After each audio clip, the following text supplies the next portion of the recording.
اقرأ باسم ربك الذي خلق۔ خواتین کی طرف سے اگر کوئی غیر مسلم بہن ہو تو سوال کریں۔ السلام علیکم، ہمارا نام عالیہ تسنیم صدیقی ہے۔ ہم ذاکر بھائی سے سوال کرنا چاہتے ہیں، یہ جو WTC پہ 2001 میں حملہ ہوا تھا، تو اسلام کی رو سے کیا یہ جہاد صحیح راستے پر تھا یا غلط راستے پر؟ کیونکہ being a mother of sun جو کہ وہاں پر پڑھ رہا ہے، میرا دل کئی بار کانپ گیا ہے اس حادثے کے بارے میں سوچ کے، کیونکہ وہاں پر اس وقت کام کر رہے بہت سارے انڈین IITians مارے گئے، اور میرا بیٹا بھی ایک IITian ہے اور وہ بھی وہاں پڑھ رہا ہے۔ تو یہ ایک ماں ہونے کے ناطے میں کانپ جاتی ہوں، تو میں جاننا چاہتی ہوں کیا یہ صحیح تھا یا اسلام کی روشنی میں اس کو واضح کریں پلیز۔ السلام علیکم۔ بہن نے سوال پوچھا کہ جو 11 سپٹمبر میں 2001 میں جو WTC کے وہ پلین جو آ کے ٹکرائی، کیا یہ جہاد اسلام کے نظر میں صحیح تھا؟ جہاد تو تھا، کس نے تو جدوجہد کی، لیکن جہاد فی سبیل اللہ تھا، جہاد فی سبیل شیطان تھا، اس کی تحقیق کریں گے۔ جہاد تو تھا، جسی نے بھی وہ ٹوئن ٹاور کو گرایا بڑا جہاد کیا، جدوجہد کیا، لیکن کیا وہ جہاد فی سبیل اللہ تھا، یہ سوال ہے۔ پہلا سوال میرے طرف سے، میں یہ نہیں جانتا ہوں کہ کس نے وہ WTC کو گرایا، میں یہ بھی نہیں جانتا ہوں کہ مسلمان نے گرایا غیر مسلم نے گرایا۔ یہ تو امریکن میڈیا ہے، CNN BBC جو کہتی ہے کہ پرائم سسپیکٹ اسامہ بن لادن۔ اللہ تعالیٰ فرماتے سورہ حجرات میں سورہ نمبر 49 آیت نمبر 6 میں، جب بھی کوئی آدمی آپ کو کچھ بات کہتا ہے، خصوصاً جب فاسق ہے، تو اس کی تحقیق کرو اور پھر تیسرے تک پہنچاؤ۔ تو میں جو CNN اور BBC میں دیکھتا ہوں اور انٹرنیشنل میڈیا میں پڑھتا ہوں، مجھے اس پہ یقین نہیں۔ اگر آپ اس CNN اور BBC پہ یقین کریں گے تو ماننے پڑے گا کہ مسلمان نے کیے۔ آپ مجھے پوچھتے کہ یہ حادثہ جو ہوا وہ صحیح یا غلط ہے؟ اس میں کوئی دو رائے نہیں کہ جو حادثہ ہوا وہ بالکل غلط ہے۔ کوئی بھی مسلمان یہ نہیں کہہ سکتا ہے کہ وہ حادثہ صحیح تھا، کیونکہ اللہ تعالیٰ فرماتے ہیں سورہ مائدہ میں سورہ نمبر 5 آیت نمبر 32 میں، اگر کوئی بھی انسان کوئی دوسرے انسان کا قتل کرتا ہے، کوئی بھی انسان اگر کوئی دوسرے انسان کا قتل کرتا ہے، چاہے وہ مسلم ہو یا غیر مسلم ہو، سوا قتل کے بدلے میں قتل یا اس زمین پہ فساد پھیلانے کے لیے، اس دو وجہ کے علاوہ کوئی بھی انسان دوسرے انسان کا قتل کرتا ہے، وہ ایسا ہے کہ سارے انسانیت کا قتل کیا۔ اور کوئی بھی شخص اگر کوئی بھی انسان کو بچاتا ہے، وہ ایسا ہے کہ سارے انسانیت کو بچاتا ہے۔ تو کوئی بھی انسان کا قتل کرنا قرآن کے حساب سے حرام ہے، صرف دو وجہ سے جائز ہے، اگر قتل کے بدلے قتل یا وہ انسان اس دنیا میں فساد پھیلا رہا ہے۔ تو اس نظریے سے جب 5000 سے زیادہ لوگ کا قتل ہوا WTC میں، تو وہ ایکٹ جو ہے، جو وہ عمل ہے، ہمیں یہ ماننا پڑے گا کہ وہ غلط ہے۔ لیکن کس نے اسے کیا مجھے پتا نہیں، کیوں کیا مجھے پتا نہیں۔ لیکن اگر آپ یہ پوچھیں گے کہ کون سب سے بڑا دہشت گرد ہے، تو میڈیا سے یہ پتہ لگتا ہے کہ امریکہ جو سب سے طاقتور ملک ہے، وہ افغانستان جو سب سے کمزور ملک ہے اس کو اٹیک کیا، اس کے اوپر بم گرائے۔ یہ ماننا پڑے گا کہ جارج بش جو امریکہ کا پریزیڈنٹ تھے، ان نے سب سے کمزور ملک کے اوپر بم گرائے اور ہزاروں لوگ کا قتل کیا، اور اس کے خود سیٹلائٹ چینل پہ CNN پہ اس کا ذکر ہے، اس نے خود اپنے منہ سے کہا کہ میں نے فوج بھیجا معصوم لوگوں کو قتل کرنے افغانستان۔ مان بھی لو اگر بحث کے طور پہ ایک مسلمان نے ٹوئن ٹاور کو گرایا، لیکن کیا اگر ایک آدمی ٹوئن ٹاور کو گراتا ہے، مان لو بحث کے طور پہ اس نے گرایا، تو کیا آپ ہزاروں لوگوں کا قتل کر سکتے؟ کیا کوئی بھی شریعت کوئی بھی حکومت اجازت دیتی ہے، UN نے بھی اس کو پاس نہیں کیا. تو میرے نظریے میں آج کی تاریخ میں سب سے بڑا دہشت گرد ہے جارج بش.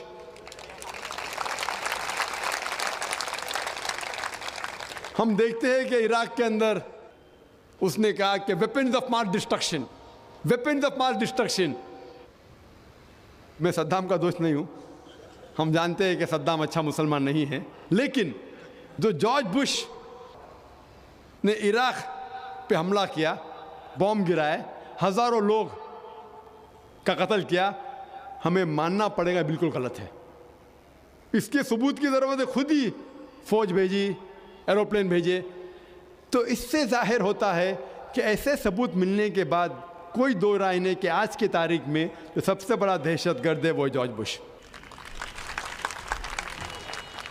مثال کے طور پہ ساؤتھ افریقہ کو انڈیپینڈنس ملنے کے پہلے، آزادی ملنے کے پہلے، سفید لوگ ساؤتھ افریقہ پہ حکومت کر رہے تھے، اور یہ سفید حکومت نیلسن منڈیلا کو سب سے بڑا دہشت گرد، ٹیررسٹ کہتی تھی. اور اس نیلسن منڈیلا کو یہ سفید حکومت نے 25 سال سے زیادہ رابن آئلینڈ میں قید رکھا تھا. سفید حکومت نیلسن منڈیلا کو کہتی تھی کہ وہ دہشت گرد ہے. عام ساؤتھ افریقنز کہتے تھے کہ نیلسن منڈیلا ایک اچھا انسان ہے. وہی انسان، وہی عمل، لیکن دو علیحدہ لقب. سفید حکومت کہتی تھی کہ وہ ایک دہشت گرد ہے، عام ساؤتھ افریقنز کہتے تھے کہ وہ اچھا انسان ہے. اگر آپ سفید حکومت، وائٹ اپارتھائڈ گورنمنٹ کے نظریے سے سہمت ہے کہ سفید چمڑی انسان کو اونچا کرتی ہے، تو ہمیں بے شک یہ قبول کرنا ہوگا کہ نیلسن منڈیلا ایک دہشت گرد تھا. لیکن اگر آپ عام ساؤتھ افریقنز کے نظریے سے سہمت ہے کہ چمڑی کا رنگ انسان کو اونچا یا نیچا نہیں کر پاتا، جس طریقے سے اللہ سبحانہ وتعالیٰ فرماتے ہیں سورہ حجرات میں، سورہ نمبر 49 آیت نمبر 13 میں اللہ تعالیٰ فرماتے، یا ایھا الناس انا خلقناکم من ذکر و انثی وجعلناکم شعوبا وقبائل لتعارفوا ان اکرمکم عند اللہ اتقاکم ان اللہ علیم خبیر. اے انسانوں، ہم نے تمہیں ایک جوڑے سے پیدا کیا ہے، آدمی اور عورت کے، اور آپ لوگوں کو قبیلوں میں بانٹا ہے تاکہ آپ ایک دوسروں کو پہچان سکو، نہ کہ آپ ایک دوسروں سے نفرت کریں. اور آپ لوگوں میں سے سب سے بہتر انسان وہ ہے جس کے پاس تقویٰ ہے. اللہ کے نظر میں، اسلام کے نظر میں، کوئی بھی انسان اونچا یا نیچا جات پات سے نہیں ہوتا، چمڑی کے رنگ سے نہیں ہوتا، مال سے نہیں ہوتا، دولت سے نہیں ہوتا، جن سے نہیں ہوتا، لیکن ہوتا ہے صرف تقوی کے ساتھ، خدا کے خوف کے ساتھ، اچھے اعمال کے ساتھ. اگر آپ اسلامک نظریے سے سہمت ہے کہ چمڑی کا رنگ کوئی انسان کو اونچا یا نیچا نہیں کرتا، تو ہمیں یہ قبول کرنا پڑے گا کہ نیلسن منڈیلا دہشت گرد نہیں تھا، وہ اچھا انسان تھا. اور ساؤتھ افریقہ کو آزادی ملنے کے بعد چند سال بعد وہی شخص نیلسن منڈیلا کو نوبل پرائز ملتا ہے. نوبل پرائز ساری دنیا میں امن کا سب سے بڑا ایوارڈ، اسے کہتے ہیں نوبل پرائز فار پیس. وہی شخص جس کو 25 سال قید کیا گیا تھا اور 25 سال تک کہا گیا تھا کہ وہ دہشت گرد ہے، چند سال بعد اسے ایوارڈ ملتا ہے نوبل پرائز فار پیس. ساری دنیا کا سب سے اونچا ایوارڈ امن کے میدان میں وہی شخص کو ملتا ہے. تو ہم دیکھتے ہیں کہ وہی شخص، وہی عمل، لیکن دو علیحدہ لقب. اسی لیے لقب دینے کے پہلے ہمیں یہ جاننا ضروری ہے کہ کس وجہ سے وہ انسان جدوجہد کر رہا ہے. آج سب سے زیادہ غلط فہمی جو اسلام کے متعلق ہے وہ ہے لفظ جہاد. لفظ جہاد کے متعلق سب سے زیادہ غلط فہمیاں ہیں. یہ غلط فہمیاں صرف غیر مسلم کے درمیان نہیں ہیں لیکن مسلمانوں کے بیچ بھی ہے. غیر مسلم اور کئی مسلمان یہ سمجھتے ہیں کہ کوئی بھی جنگ اگر کوئی بھی مسلمان لڑ رہا ہے، چاہے وہ ذاتی فائدے کے لیے ہو، چاہے اپنے نام کے لیے ہو، چاہے مال کے لیے ہو، چاہے طاقت کے لیے ہو، اگر کوئی بھی جنگ کوئی بھی مسلمان لڑ رہا ہے اسے کہتے ہیں جہاد. یہ بہت بڑی غلط فہمی ہے. کوئی بھی مسلمان کوئی بھی جنگ لڑ رہا ہے، چاہے وہ ذاتی فائدے کے لیے ہو، چاہے مال کے لیے ہو، نام کے لیے ہو یا طاقت کے لیے ہو، اسے جہاد نہیں کہتے. جہاد آتا ہے عربی لفظ جہادہ سے، جس کے معنی ہے to strive, to struggle. Urdu میں ہم کہیں گے جد و جہد. جہاد کے معنی ہے جد و جہد. اور اسلام کے پس منظر میں اگر کوئی شخص اپنے نفس کے ساتھ جد و جہد کر رہا ہے صحیح راستے پہ آنے کے لیے، اسے کہتے ہیں جہاد. اگر کوئی انسان جد و جہد کر رہا ہے معاشرے کو سدھارنے کے لیے، اسے کہتے ہیں جہاد. اگر کوئی شخص جنگ کے میدان میں اپنے آپ کو بچانے کے لیے جد و جہد کر رہا ہے، اسے کہتے ہیں جہاد. اگر کوئی شخص ظلم کے خلاف لڑتا ہے، جد و جہد کرتا ہے، اسے کہتے ہیں جہاد. جہاد کی معنی ہے جد و جہد، صرف جد و جہد. مثال کے طور پہ اگر کوئی طالب علم، اگر کوئی اسٹوڈنٹ اپنے امتحان کو پاس کرنے کے لیے جد و جہد کر رہا ہے، اسے عربی میں کہیں گے کہ وہ جہاد کر رہا ہے. جہاد کے معنی ہے جد و جہد. اور لوگوں کو غلط فہمی ہے، غیر مسلمان کو بھی اور مسلمانوں میں بھی، کئی مسلمانوں کو، کہ جہاد صرف مسلمان ہی کر سکتے ہیں. اللہ سبحانہ و تعالی قرآن مجید میں کئی جگہ ذکر کرتے ہیں کہ غیر مسلمانوں نے بھی جہاد کیا.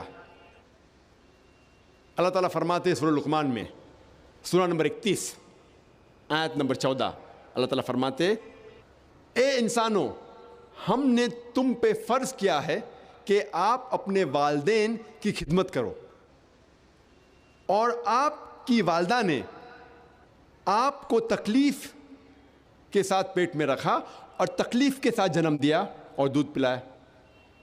اس کے فوراً بعد اللہ تعالیٰ فرماتے ہیں سورہ لقمان میں سورہ نمبر 31 آیت نمبر 15 میں، لیکن اگر آپ کے والدین آپ کے ساتھ جد و جہد کرے، جہاد کرے، آپ کو اس کی عبادت کرنے کے لیے اللہ کے علاوہ جس کا آپ کو علم نہیں ہے، تو آپ ان کی بات نہیں مانو، لیکن تب بھی ان کے ساتھ اچھا سلوک کرو. یہاں اللہ تعالیٰ فرماتے ہیں کہ غیر مسلم والدین اپنے بچوں کے ساتھ جہاد کر رہے ہیں، جد و جہد کر رہے ہیں، انہیں شرک کرنے پہ مجبور کر رہے ہیں. یہاں اللہ تعالیٰ فرماتے ہیں کہ غیر مسلمان والدین جہاد کر رہے ہیں اپنے بچوں کو اس کی عبادت کرنے کے لیے اللہ کے علاوہ جس کا اسے علم نہیں ہے.